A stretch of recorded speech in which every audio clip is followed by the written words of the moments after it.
Hopefully, everyone is having welcome, everyone. I hope you had a wonderful New Year's. Uh, Happy New yeah, Year. Happy New Year's 2022. All these twos for this year. Mm-hmm. It's a building year.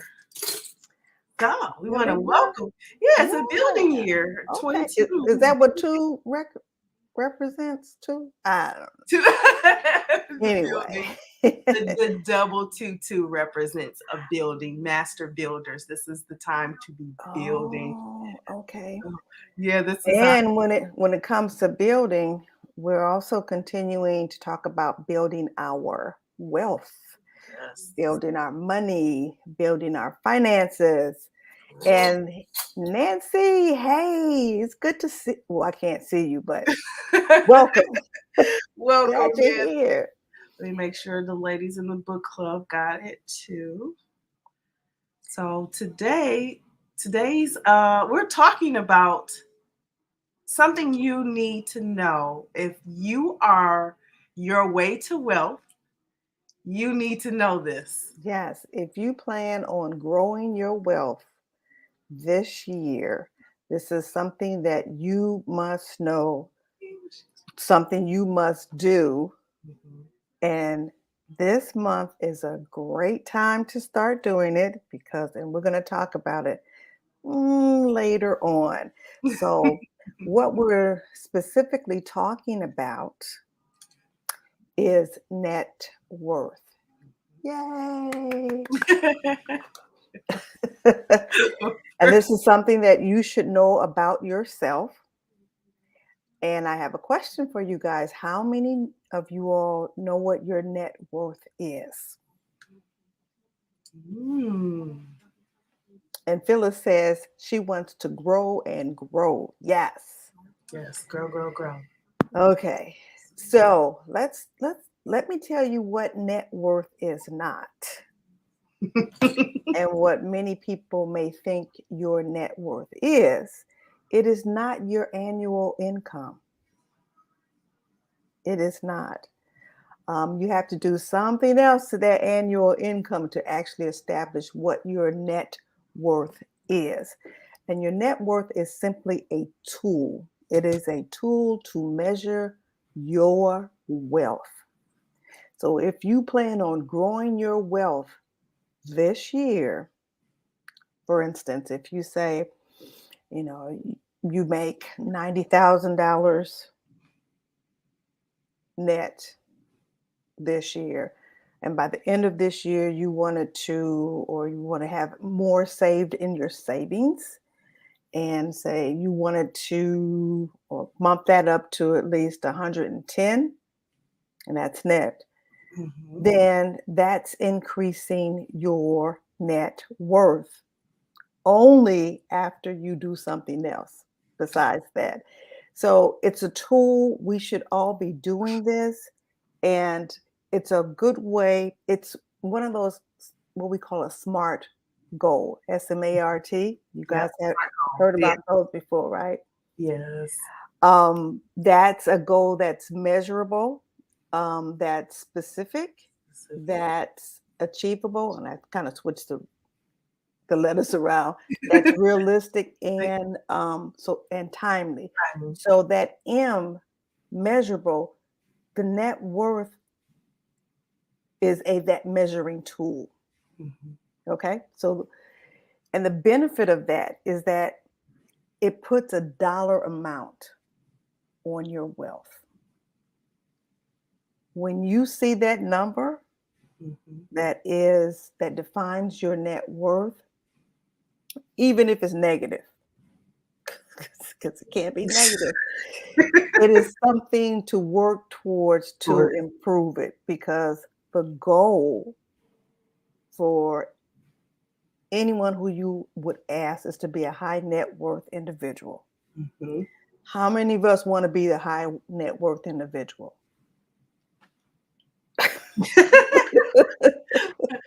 Guys, Yes. put your hands in the comment area.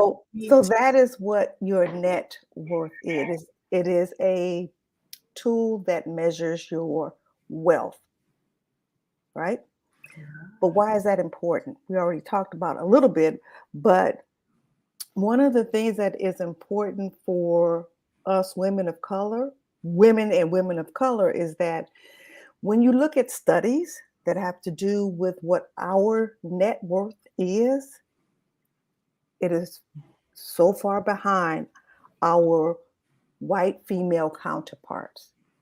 And we need to change that. And I'm not saying that everyone, I'm saying us as a collective. Of course, you have some women out there, African American, Black women, who have high net worths. But together, we are lagging behind. And we need to change that. It's also important because when you talk about long-term goals, things that are important, like retirement, like building generational wealth where we can pass down money to our children after we use it up, our grandchildren, our great grandchildren. This is what we want to do. And in order to do that, you have to have a high net worth. Wouldn't you agree? Agreed. Mm-hmm. So, nieces Yep. and nephews too. Yes. I mean, we want to use as much as it up in retirement before we go. But we do want to make sure. But we also want to leave something for the next generation. And we want them to be able to follow in our footsteps and leave it for their generation and their generation. And so that's why it's important to know what your net worth is, and to not only to know it, but what do we say, Nakia? When it comes to budgeting, you also have to track it. Track it. That's one skill that we tend to ice over. We're taught budgeting, and that's very important. But we're not taught to track first. That's how you're able to budget. If you know what you're spending, you're tracking how you're spending without changing anything, it definitely helps you with your net worth to see where you are. So yes, you're right. Tracking is necessary. Tracking it because you want to know where you're going. Where you're going. And so one of the things is, how do we calculate our net worth? It's a simple thing to do, but it takes a lot of work to do it. I'm not going to lie about it. But it's worth it. It is worth it. And what it is that you have to sit down and you have to figure out all of your assets, everything that you own. If you're living in a house, what's your mortgage? What do you have left paying that mortgage? You have a car. If you have a car note, how much do you owe on the car note? How much is your car worth at this point? You want to look at things like cash. How much money do you have in your checking account, in your savings account, in your emergency fund, in your shoebox underneath the bed, or in the bookcase way behind the books? You want to look at if you have annuities, if you have whole life, if you have insurance, and your brokerage accounts and your 401k, all of that, those are your assets.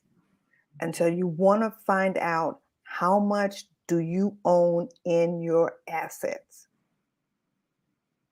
And then you go to the other side and then find out how much do you owe. What is your debt? How much do you owe in student loans?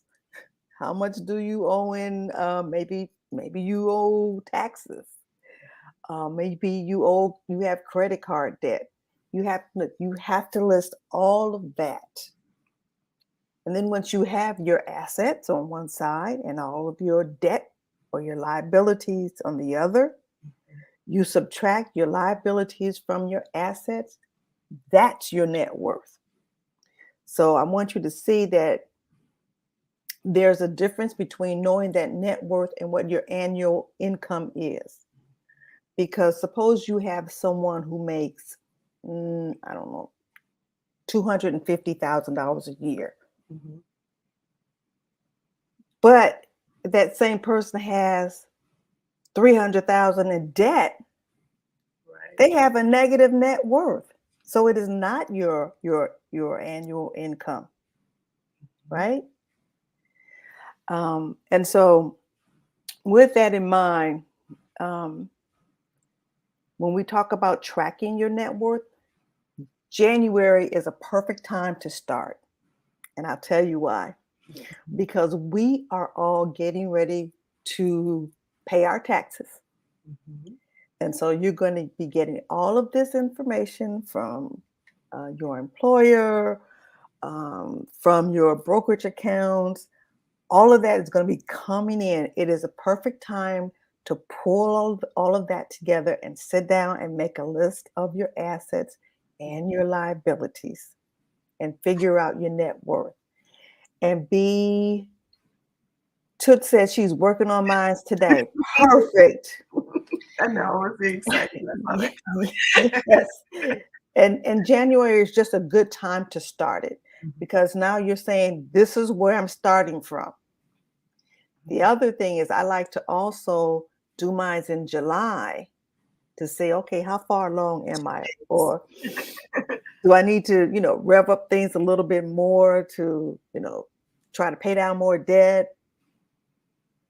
And so that's why I say twice a year. Yeah. And if you're not crazy about that, then just do it every January. So you'll see where you are and you can make changes to try to get that net worth number, Mm-hmm. even if it's just a smidge higher. I'll go with that, just a little bit higher. And just continue to do that every year. And don't get frustrated if you're doing your net worth and you're going backwards. It's okay. Like the same low. Celebrate the fact that you are doing your net worth because when you know your numbers, you can work to make things better. Yes? Yes. Yeah, that's a bummer. Those student loans. But you know what? I wouldn't let that stop you either. Because let's talk about a follow-up, even though that you've got these loans and you may have a lot of debt. There are some ways you can increase your net worth. Mm. So we talked about how to calculate it. Some of the things that we can do, and of course, it goes back to those streams of income, things that we can do to help us increase our net worth. So since we got assets and liabilities, Mhm. increasing your income or your assets is one way. And the second way is to decrease the debt. Now, Palm 2018 says that she has over $30,000 in student loans. Yeah, that's a lot. But just keep working at paying that down. Yes. Well, we're going to give more suggestions as we go along on how you can increase that. I wanted to do a shout out to her because I see her a lot commenting. So I wanted to say hi. But yeah, go ahead. Not too much. So, yeah, let's have a conversation about some of the things you can think about to help you increase your net worth. Yeah. Some things you can do, and I will say it's tied to tracking your net worth. Some of us have liabilities that we can actually transfer as assets.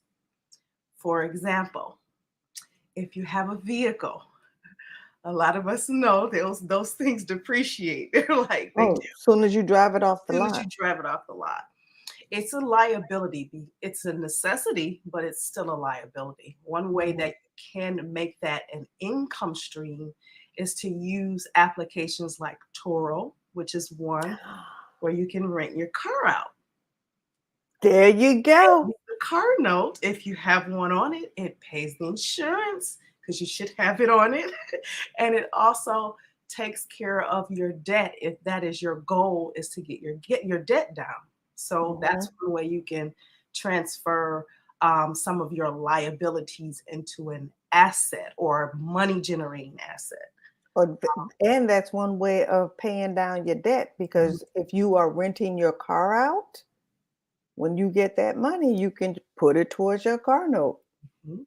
So that's an excellent idea. In fact, I just found out about that when we had a wedding. My niece was married in California, and my son drove up to the wedding in a BMW, and I'm like, why did you get that car in the first place? And he told me how much it was. I'm like, "How- what did you? How? It couldn't be from Hertz." Right. He said, "No, it's the company that you talked Turo. about, Mhm, Toro." mhm. Turo. Yeah, Turo, Turo. Turo. Turo. Hmm. Mhm. Yeah, he said, this lady, you go on the website and she was renting out her BMW, and I just got it. I'm like, that is a wonderful idea. It's going to give those Hertz and Avis a Mhm. run for their monies. But yes, that is an Yes. excellent idea. And Nancy says a part-time job. Mhm, Yes, because that's your earned income. that's You're right. increasing your earned income. Mhm. What about investing? Ooh, definitely dividend growth stocks. Definitely dividend growth stocks. Yes, well, investing in the stock market, period, because you're going to be uh, earning more income from the stocks, whether it is going to be from um, capital appreciation or the price of the stock going up, or like you said, dividends. Okay, now these are unrealized gains until you sell it, Mhm. but still, it's one way of starting to increase your net worth is to have um, money in the stock market. Mhm. Anything else? Another idea, this is in net worth, and more so on if you have a home. For those of you who have large homes and still working on those mortgages. I don't Uh-huh. have a car, I don't own a home, so the way that I do things is slightly different, but I have come across those who have used their home on Peer Space. Peer Space is a space where movies and television sets, this is where they can rent your space Huh. to record, to do whatever shoot they have to do, a show, a scene, whatever it is. And they pay you hundreds of dollars for your space for that time. So it becomes an Wow. income space. So I never heard of that either. Yeah, it's professional. So it's called Peer Space, PEERSPACE. And Peer Space is a place where you have professional photographers, videographers, and sometimes celebrities. They rent your space out to do a video shoot or whatever they need to do, and Hmm. that takes care of your Some rent. of some of that mortgage. Yes, getting it paid down a lot faster because Hmm. that's a liability, and you want to get that down so you can have more available money in order to invest in the stock market and to pay Excellent. your debt down. Yeah, and to Excellent idea. so we Okay. Well, what about having rental property? rental property, you can actually do the exact same thing. It's called rental arbitrage, but that's a whole nother that's a whole I'm nother learning. I'm learning from you now. Yeah, this is a whole nother world. What rental arbitrage? You don't have to own a home to rent your space out. So there's Peer Mm. Space, and then there's also Airbnb. And Oh Airbnb, yes. yeah, Airbnb, not just for like it's for hotels and places where you can people go in. They rent your space out in order to be able to. Hold on a second. Yeah, sorry, I'm in the middle of a meeting. No, no.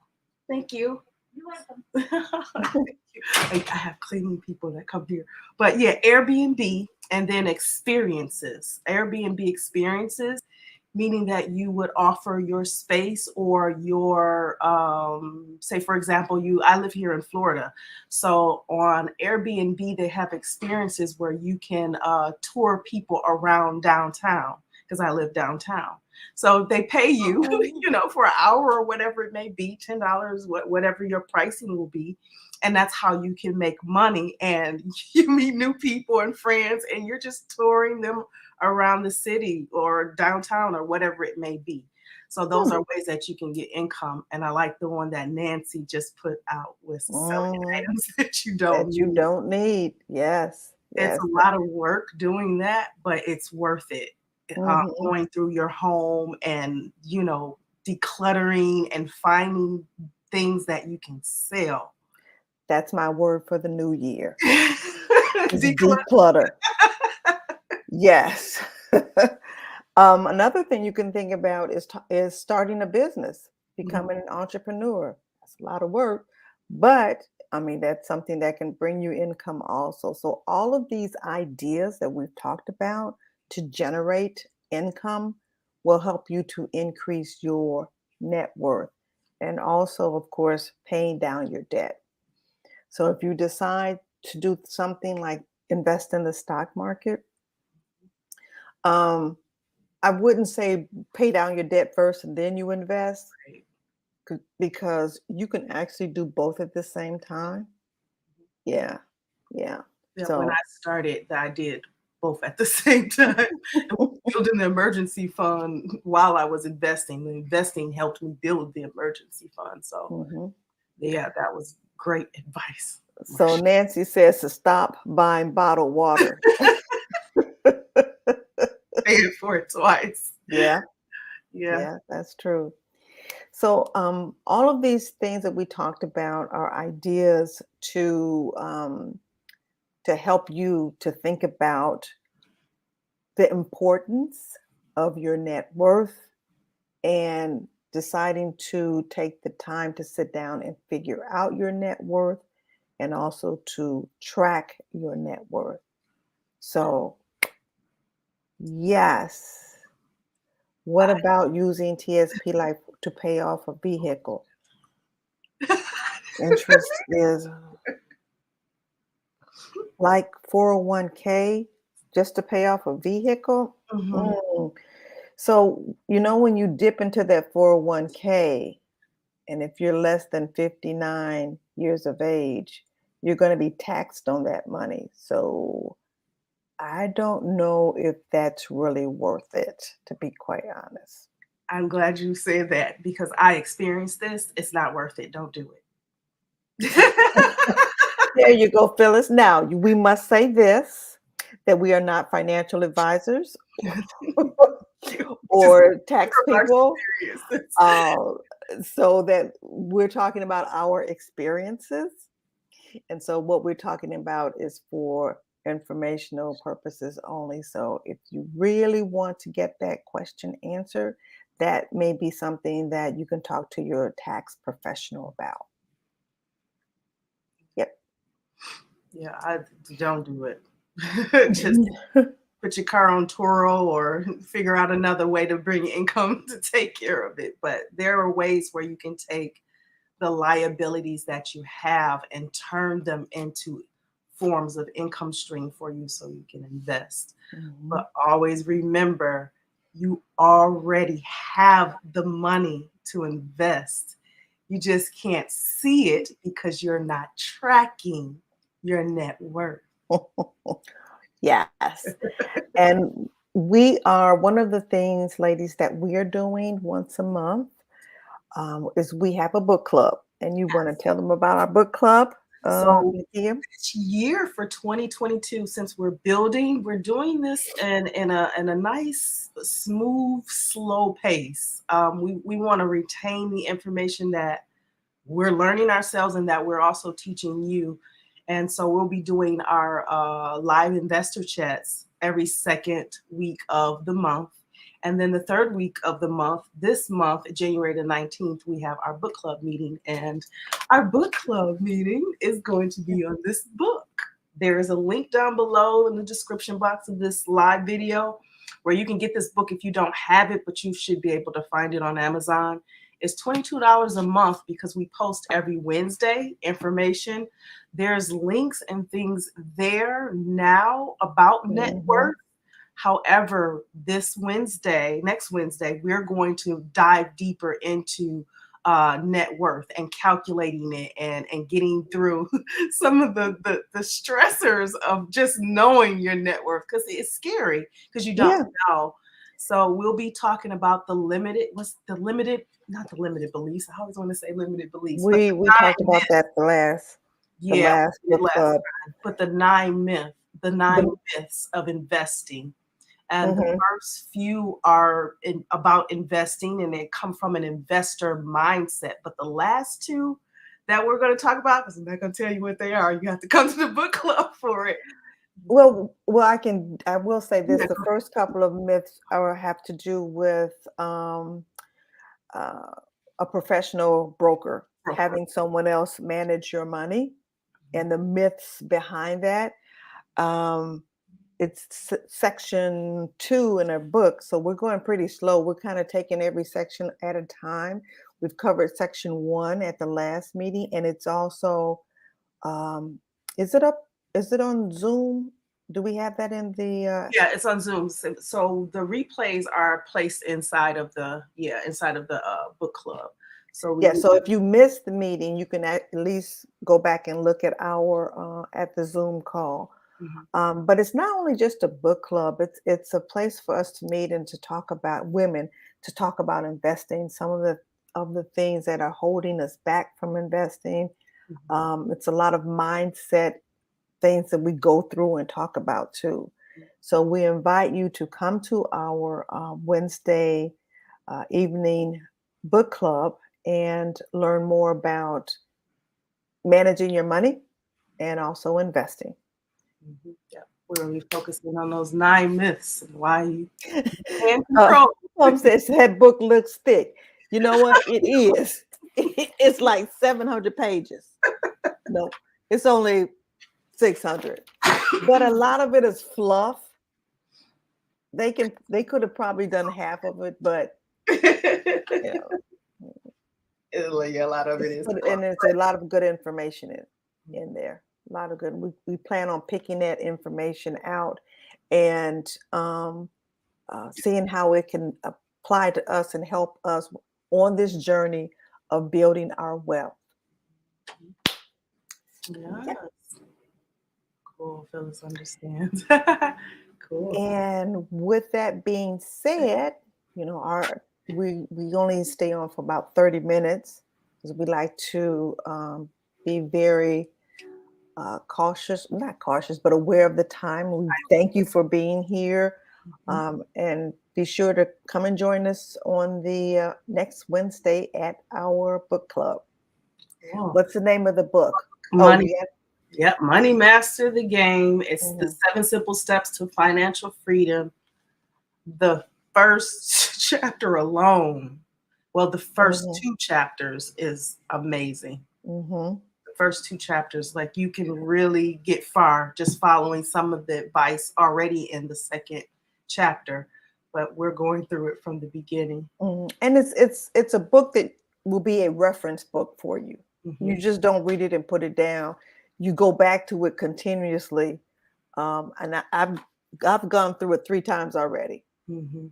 Yep. So And yeah. yeah, Marcia mentioned before, like there are investors that he mentions in this book that you can actually follow their strategy and their how they invest. And Hmm. it's they're all they do things slightly different too. So successful people leave clues.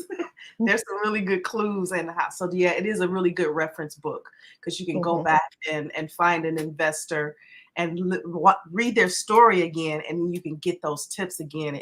That will work for you when it comes to investing. Yes. And of course, Nikki and I are both investing, so we're going to be letting you guys in on things how we're investing also. Yep, it's Eastern Standard Time. I know Mhm. PUM 2018 was asking, and this is a good one. Can you talk about Can you talk about non-load? in loaded investments? Ooh, well, next week Club. Hmm. is the book club, so it would have to be um, in February. I'll see if I can get some information. I know what non-load and loaded investments mutual funds are, so I'll see what I can come up with that, Nancy. And Nancy Okay. also suggested this person to David Bach. That's for putting his name in Okay. Let me write him down. here. Yeah.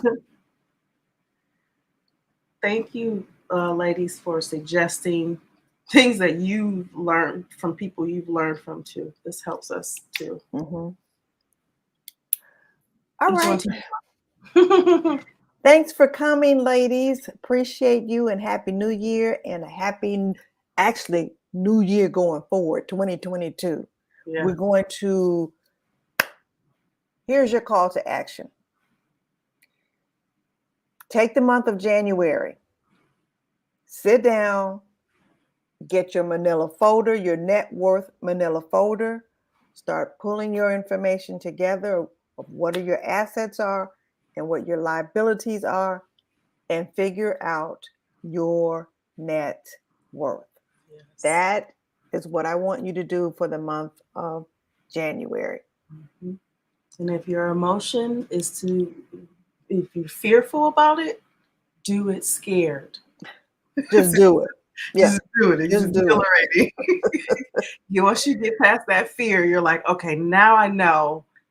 Now Mhm. we will be able to help you do the next step. Watch. Yes, Just yes. watch. All right, ladies, check down below in the description box for links and information to join the book club. Our next meeting is next Wednesday, and we will see you here live on Investor Chats next month. Yes. You guys will see me again. This yeah, but you'll see us next month. All right. Thank you, ladies. Good Bye, night. Have a good everyone. night. Good evening.